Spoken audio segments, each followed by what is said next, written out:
আসসালামু আলাইকুম। আজ আমরা রাইটন ভার্বের যে এক অংশ করছি, আজকে দ্বিতীয় অংশটা করেছি, সেটা হচ্ছে রুল নম্বর 5 থেকে শুরু করতেছি। দেখা যাবে রুল নম্বর 5 থেকে করতেছি। দেখো, যদি সেন্টেন্সে কখনো তোকে অ্যান্ড অর বাট, সেন্টেন্সে কখনো যদি দেখো অ্যান্ড অর বাট, তাহলে দেখবা উভয় পাশেই মানে এক পাশে যেটা যে টেন্স থাকবে, অপর পাশেও ওই একই টেন্স থাকবে। তো রুল কি অ্যান্ড অর বাট, যদি সেন্টেন্সের মাঝখানে এই শব্দগুলো থাকে অ্যান্ড অর বাট, তাহলে এই পাশে যদি ভি1 থাকে, এই সেন্টেন্সটা এই পাশেও ভি1। যদি এই পাশে ভি2 থাকে, তাহলে এই দিক দিয়েও ভি2 ফর্ম হবে। যদি এই দিকে ভি3 থাকে, তাহলে এই দিকে ভি3 ফর্ম হবে। আচ্ছা, একটা এক্সাম্পল দিয়ে করতেছি। এক্সাম্পলটা হচ্ছে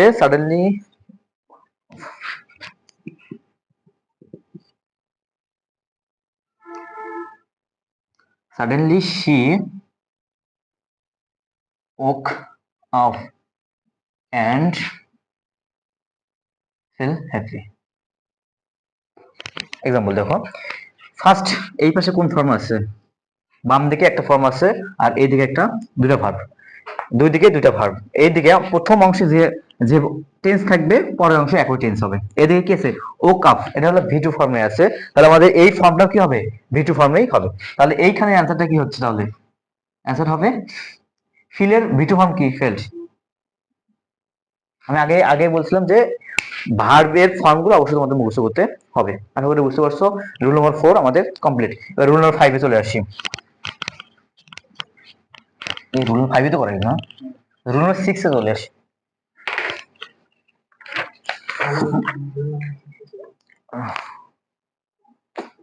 আচ্ছা, রুল নম্বর 6 হচ্ছে,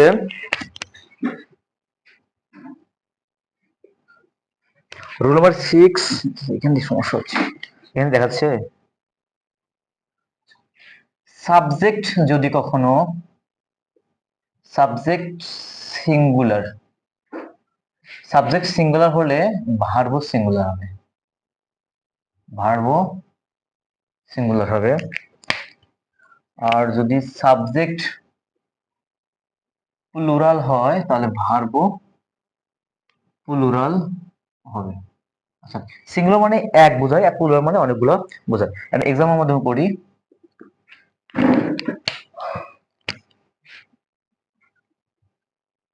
দা বুক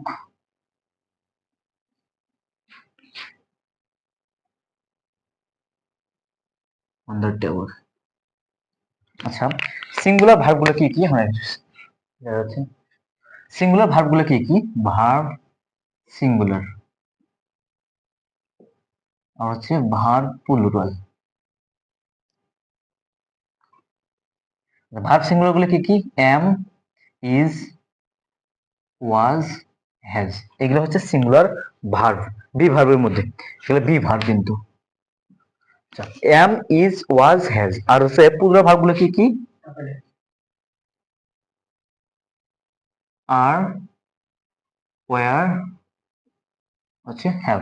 এটা হচ্ছে ভার্ব প্লুরাল। আচ্ছা, এখানে দেখো আমি বলছি কি, সাবজেক্ট সিঙ্গুলার হলে ভার্ব অবশ্যই সিঙ্গুলার হবে, সাবজেক্ট প্লুরাল হলে ভার্ব অবশ্যই প্লুরাল হবে। আচ্ছা, এখানে দেখো দা বুক, দা বুকটা কি? একটা বই বোঝাইছে, তাহলে অবশ্যই কি হবে? আমাদের ভার্বও সিঙ্গুলার হবে। বি ভার্বটা কি বলবে এখানে? তাহলে অবশ্যই বি ভার্বটা কি হবে? বি ভার্ব গুলো কি কি? এম, ইজ, ওয়াজ, হ্যাজ, এগুলো বি ভার্ব। বি ভার্ব গুলো কি বলবে?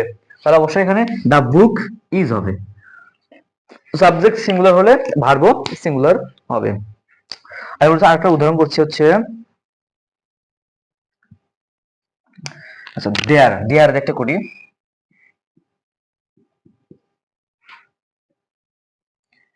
দেয়ার এর পর যদি সাবজেক্ট সিঙ্গুলার হয়, যেটা সাবজেক্ট সিঙ্গুলার, তাহলে ভার্বও হবে সিঙ্গুলার।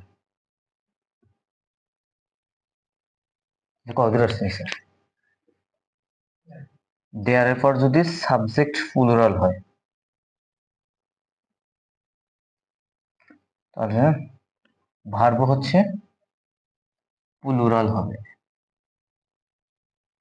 আচ্ছা, এখানে এক্সাম্পল করে বলবো, মিশিয়ে দিচ্ছি।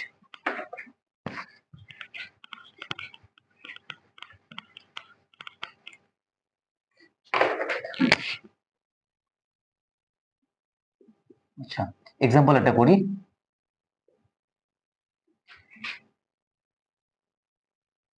এটাতে করি একটা। আচ্ছা,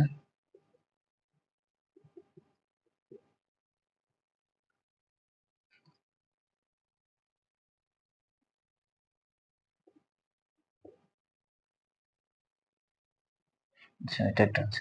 আচ্ছা দেখো, আমি বলছি কি দেয়ার এর পরে সাবজেক্ট সিঙ্গুলার, সিঙ্গুলার মানে কি একটা যদি বোঝায়, সাবজেক্ট একজন বোঝাবে, একটা বোঝাবে, তাহলে ভার্ব অবশ্যই সিঙ্গুলার হবে।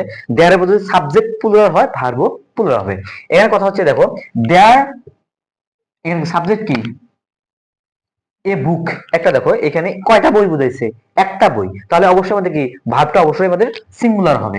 তাহলে দেয়ার বি ভার্ব গুলো কি কি সিঙ্গুলার ফর্ম আছে, অবশ্যই প্রেজেন্টে আছে যেহেতু আমাদের ইজ হবে, বিভার কি ইজ। আর এখানে বুকস দেখো, বুকস একটা বুঝছে অনেকগুলা, বুক তো একটা, আর বুকস বুঝাই যেহেতু অনেকগুলো বই, তাহলে অবশ্যই এখানে কি হবে, আর হবে।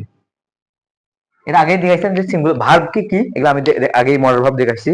সেটা হচ্ছে তোমার ভার্ব চার ধরনের, do verb, have verb, modal verb, আর হচ্ছে বি ভার্ব। এগুলো হচ্ছে আমি আগে দেখাইছি, শুধু এই কালেকশন না দেখেন আমার।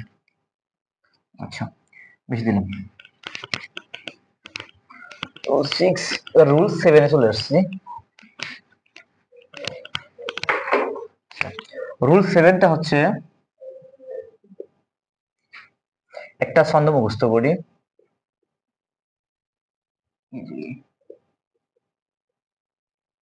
অনু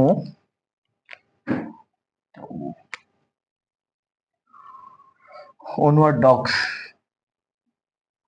অনু আর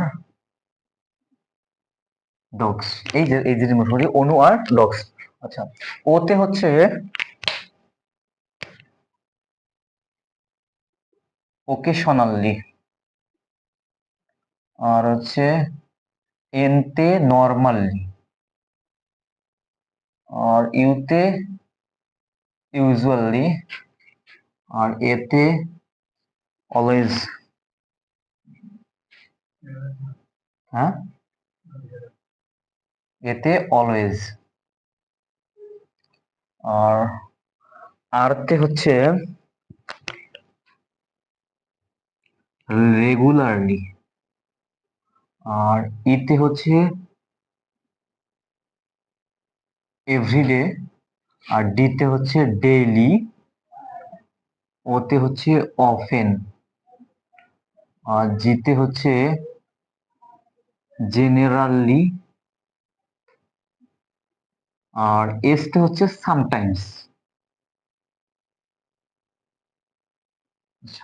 এই করে যদি সেন্টেন্সের মধ্যে কখনো দেখো, এই করে জিনিস যদি সেন্টেন্সের মধ্যে কখনো দেখো, তাহলে অবশ্যই occasionally, normally, usually, always, regularly, everyday, daily, often, generally, sometimes, এই করে যদি সেন্টেন্সে দেখো, অবশ্যই তোমার সেই সেন্টেন্সটা ভার্বটা পূরণ করার জন্য সবগুলো ভি ওয়ান ফর্মে হবে। তাহলে এই করে যদি জিনিস সবগুলো দেখো তুমি, ওটা কি করতে হবে, সেন্টেন্সটা আমাদের ভি ওয়ান ফর্মে হতে হবে, ভি ওয়ান ফর্মে হতে হবে, মানে ভি ওয়ান ফর্মে হতে হবে, যেটা প্রেজেন্ট ফর্মে অবশ্যই হতে হবে। একটা উদাহরণ দেখি, মানে যদি সেন্টেন্সে কখনো দেখো এগুলোর মধ্যে যে কোনো একটা আছে, তবে অবশ্যই বুঝতে হবে এটা প্রেজেন্ট টেন্স, প্রেজেন্ট টেন্সের মধ্যে আমাদের সমাধান করতে হবে।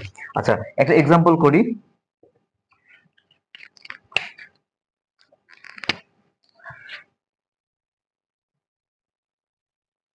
হি ইউজুয়ালি, হি ইউজুয়ালি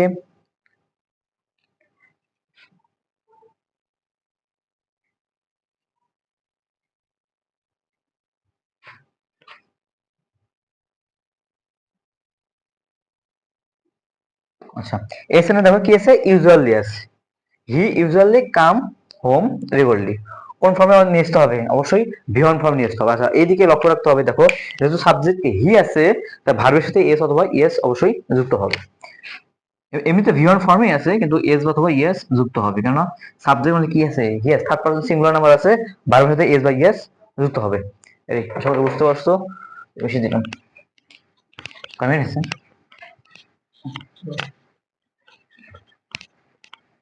আচ্ছা, রুল নাম্বার হচ্ছে 8।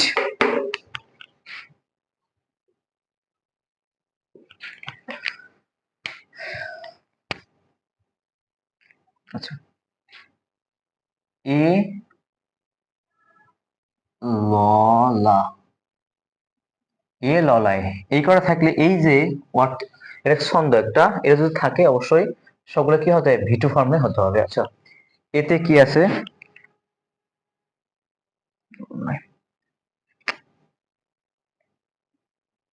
লেটলি, অতে হচ্ছে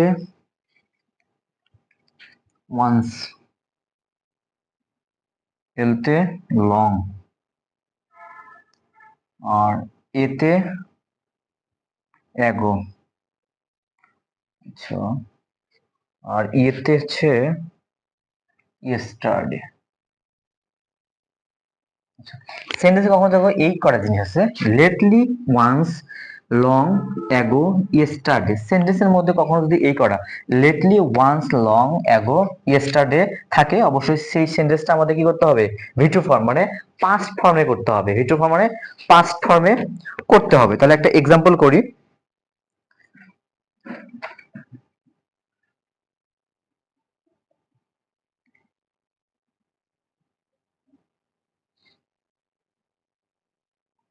হি go to London last,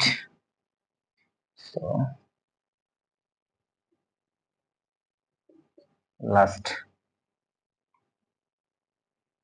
last week. আচ্ছা, সেন্টেন্সে কখন দেখো লাস্ট আছে, লাস্ট লাস্ট কলা উল্লেখ আছে, তাহলে অবশ্যই কি হবে, এই সেন্টেন্সটা অবশ্যই কি করতে হবে, আমাদের ভি টু ফর্ম মানে পাস্ট ফর্মে করতে হবে। তাহলে এক্সাম্পল কি হবে, এটার উদাহরণ, গো এর পাস্ট ফর্ম কি, গো এর হচ্ছে তিনটা ফর্ম, গো, ওয়েন্ট, গান। ভি টু ফর্ম হচ্ছে ওয়েন্ট।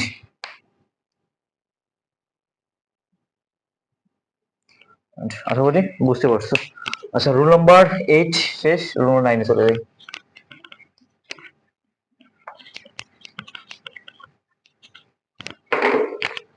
Rule number 9,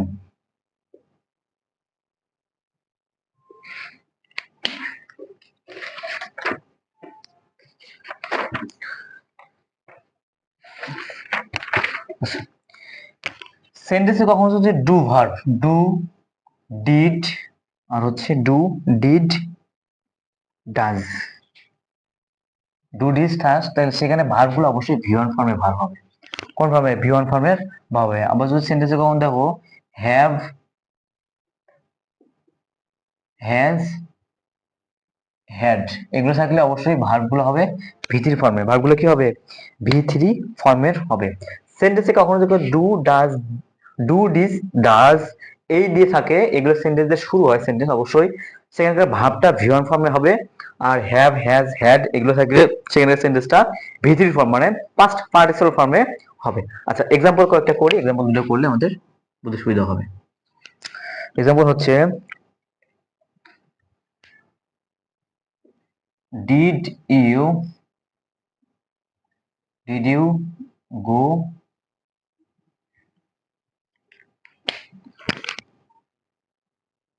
yesterday. আচ্ছা, আমাদের এটা কোন করতে বলছে, আচ্ছা দেখো সেন্টেন্স কি দিয়ে শুরু হয়েছে, ডিড, ডু, ডাজ, ডিড দিয়ে শুরু হয়েছে, অবশ্যই যে এখানকার যত ভাবই থাক না কেন সেগুলো ভিয়ন ফর্মে। গো এর ভিয়ন ফর্ম কি, গো এর ভিয়ন ফর্ম গোই, তো ওয়েন থাকতো অবশ্যই ওই গো ভিয়ন ফর্ম গোটাই চলে আসতো। আচ্ছা, এক্সাম্পল টু, টু হচ্ছে হ্যাভ ইউ ইট রাইস। আচ্ছা, আমি বলছি কি, সেন্টেন্স কখনো কি দিয়ে শুরু হয়, আচ্ছা have you eaten rice, sentence কখন যদি হ্যাভ, হ্যাজ, হ্যাড দিয়ে শুরু হয়, তাহলে কি হবে, আমাদের ভার্বটা ভি থ্রি ফর্মে করতে হবে। ভার্বটা কি আছে, আমাদের ভিয়ন ফর্মে আছে, এই ভার্বটা আমাদের ভি থ্রি ফর্ম করতে হবে। তাহলে ইট এর ভি থ্রি ফর্ম কি, eat ate eaten, eat ate eaten, তাহলে ভি থ্রি ফর্ম হচ্ছে ইটেন। আশা করি বুঝতে পারছো। রুল নাম্বার 9 শেষ, আর বেশি নেই, অল্প একটু আছে। 9, রুল নাম্বার 10, রুল নাম্বার 10। আচ্ছা, সেন্টেন্সে কখনো যদি দেখো আজরাইল, আজ রাইল এই করা জিনিস আছে, আজরাইল এই করা সেন্টেন্স থাকে, অবশ্যই সেন্টেন্সটা পাস্ট পারফেক্ট টেন্সে করতে হবে, পারফেক্ট টেন্সে করতে হবে। তাহলে তো হ্যাভ অথবা হ্যাজ প্রেজেন্ট পারফেক্ট, হ্যাভ অথবা হ্যাজ প্লাস ভি3 ফর্ম, তাহলে এটা আমাদের ফর্মুলা। তো সেন্টেন্স আমাদের এই করা সেন্টেন্সের ছন্দ দিচ্ছি থাকে, তাহলে হ্যাভ অথবা হ্যাজ প্লাস ভি3 দিয়ে করতে হবে। এতে কি আছে, এতে হচ্ছে অলরেডি, আর যেতে জাস্ট, আর যেতে জাস্ট নাও, আর আরতে হচ্ছে রিসেন্টলি, রিসেন্টলি ওয়াইতে হচ্ছে ইয়েট, আর এতে হচ্ছে লেট, আর ইতে ইভেন। সেন্টেন্স যদি এইরকম থাকে, already, just, just now, just আর জাস্ট নাও আলাদা, already, just, just now, recently, yet, late, even, এই কটা জিনিস যদি থাকে তাহলে অবশ্যই সেন্টেন্সে কি কিভাবে করতে হবে, হ্যাভ অথবা হ্যাজ প্লাস ভি3, হ্যাভ অথবা হ্যাজ প্রেজেন্ট পারফেক্ট টেন্সে করতে হবে, হ্যাভ অথবা হ্যাজ প্লাস ভি3। আচ্ছা, একটা এক্সাম্পল করি। আজরাইলস, এসতে হচ্ছে সিন্স, তাহলে এক্সাম্পল একটা করি।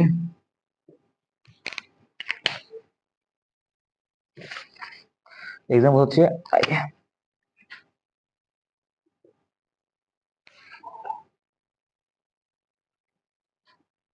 আই গো জাস্ট নাও, এরকম সেন্টেন্সে আই গো জাস্ট নাও, তাহলে আমাদের কি আছে, সেন্টেন্সে কি আছে, জাস্ট নাও আছে, তাহলে অবশ্যই সেন্টেন্স কি করতে হবে, প্রেজেন্ট পারফেক্ট টেন্সে করতে হবে। প্রেজেন্ট কেমন করব, তাহলে আই গো যেহেতু আছে, আই হ্যাভ ভিতরি ফর্ম কি, gone, I have gone just now, I have gone just now. আশা করি বুঝতে পারছো। তাহলে রুল নাম্বার 10 গেল, রুল নাম্বার 11।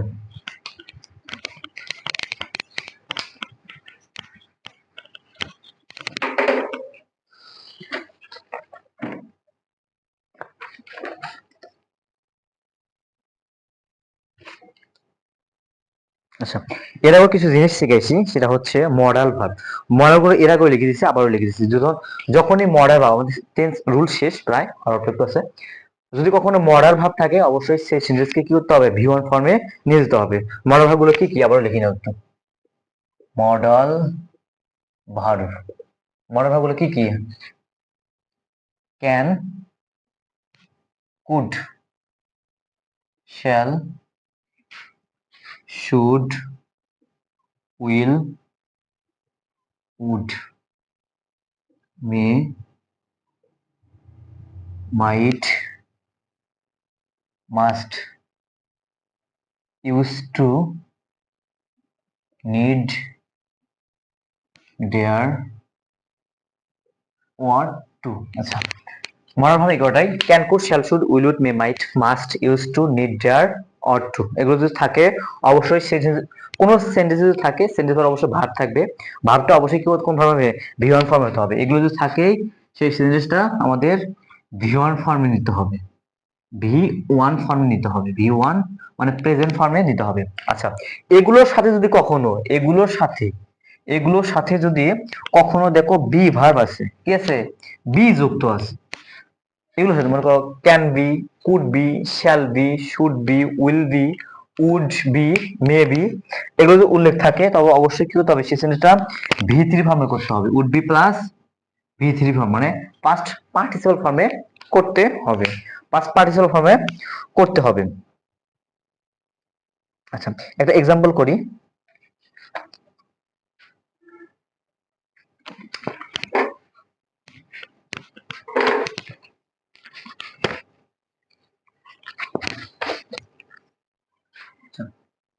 একটা example,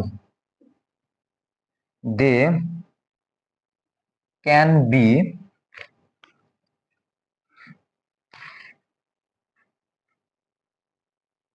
realise that. They can be realise that, এরকম সেন্টেন্স আছে, কি আছে, মডাল ভার্বের পর বি ভার্ব আছে, মডাল ভার্বের পর কি আছে, বি আছে, অবশ্যই এরকম ভাবে হতে হবে, ভি3 ফর্মে হতে হবে। তার রিয়েলাইজের ভি3 কি হবে, রিয়া রিয়েলাইজড। আশা করছি হচ্ছে আমাদের সমস্ত রুল আমি দিয়ে দিলাম, এগুলো আজ তোমাদের প্র্যাকটিস করতে হবে, প্র্যাকটিস ছাড়া কোনো ওয়ে নাই। আর নেক্সট ক্লাসে আমরা অবশ্যই প্যাসেজ প্র্যাকটিস করব, আর সাথে হচ্ছে কিছু অ্যাক্টিভ এবং প্যাসিভ ভয়েস আছে যেগুলো র্যান্ডম ভাবে অনেক বেশি লাগে, সেগুলো আমাদের প্র্যাকটিস করব। আশা করি বুঝতে পারছো। অবশ্যই নেক্সট ক্লাসে দেখা হবে। সো আসসালামু আলাইকুম।